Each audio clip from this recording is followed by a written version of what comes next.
I like to think that I can kind of do most of the things at the plate, from bunting to singles to extra base hits. So the thing I try to do is, even if I'm not going to bunt in that situation, I'll show it so the third baseman comes in and try to hit one past him. So I think just the versatility of my be able to bunt and hit is the combination that helped me be successful.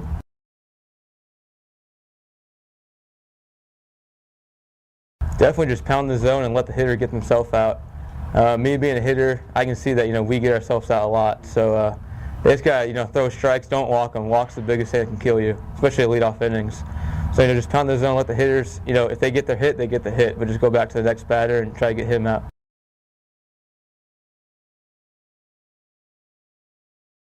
Coach Horner's helped me in everything, but by far the most thing he's helped me with is my footwork when I throw. At first we thought it might have been my arm angle or something like that, but no, he said no. Take a look at your feet. That's where it happens. So my footwork and transfers, everything he's taught me, and everything's paid off so far.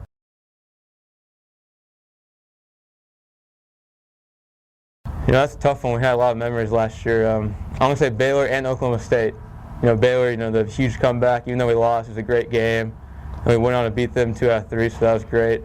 And Oklahoma State, we needed those wins to clinch the Big 12 tournament.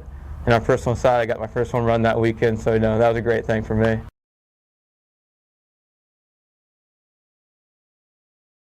My freshman year, I kind of knew that going in. Might not start a lot, might not play a lot. So I really try to soak everything in from just the D1 experience, the faster pace of the game. So I really try to focus on that. And sophomore year, I got lucky, got a few starts, and took advantage of it, and went from there.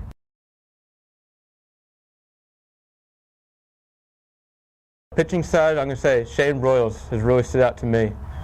He's one of the guys, doesn't walk people, just pounds the zone. If they get their hits, he doesn't really care. So he really pounds the zone. As far as hitters, Bry, definitely. I think he's gotten hit every single scrimmage we've had, so he's been the toughest out. Same with Zach Redding, a big left-hand hitter this year as a freshman that we're looking for. So, hopefully he can step into that role and take off with it.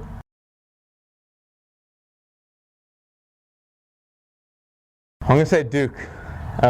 Duke's another guy that pounds the zone. He's got great stuff.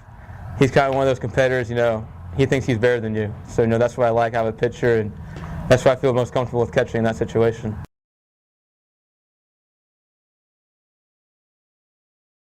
Lubbock, they're Texas Tech. They're all about Texas Tech. So, the great fan support. I'm looking forward to the brand new stadium we have coming in. That's going to be awesome. Just overall, the Texas Tech experience, the D1 experience, Texas Tech has been amazing.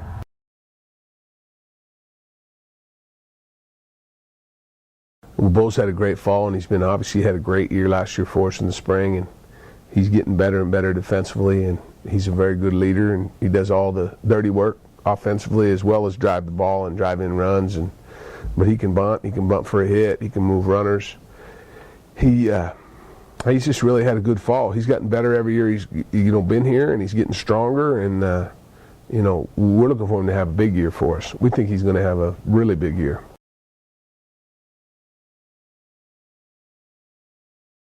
I do. I think offensively and defensively, he's primed for a huge year. He's going to be as good as anybody's catcher in this league, and he's a